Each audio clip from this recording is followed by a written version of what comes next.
let's talk a little bit about the commodities market. The first Thursday in the month of August. Fumi Adebowale is live to us from Financial Derivatives Company in Victoria Island, Lagos, via Skype. Thank you so much, Fumi, for coming through on the show.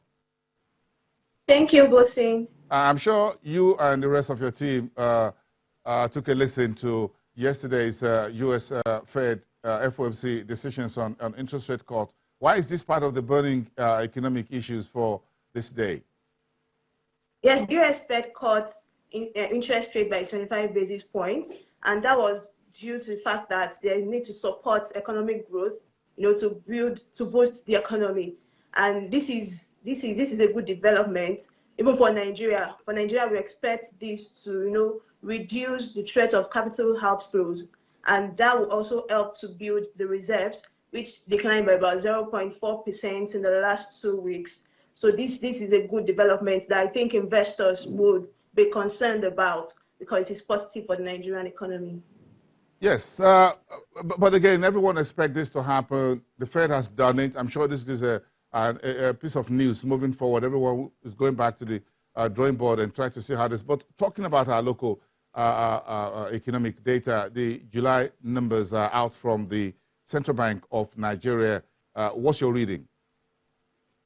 Yeah, so the numbers shows that there's an improvement in the PMI, which measures the performance of the manufacturing sector. So meaning that the manufacturing sector is performing well. The index is at about 57.6 points. So that shows that the manufacturing sector is performing well, and that is good, even for investors to look at this sector to invest in.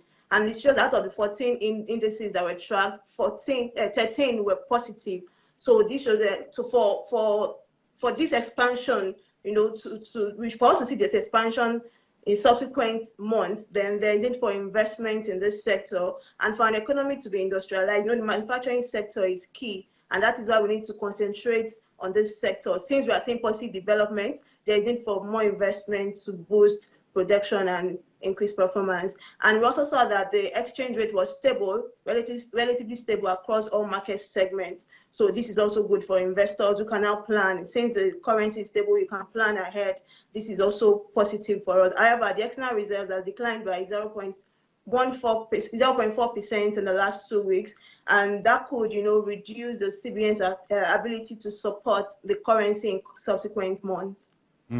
Let's chew a little bit around the oil market. Where are prices right now, and what's shaping that industry, the oil prices at the marketplace?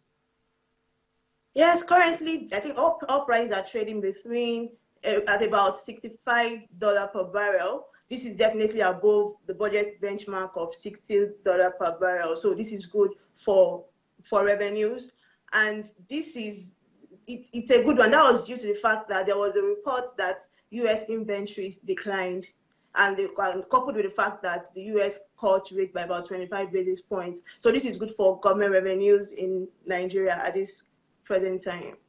Okay, thank you so much, Fumi Adebowale, about the research team at Financial Derivatives Company. Thank you so much for sharing your thoughts on some of these stories for us today.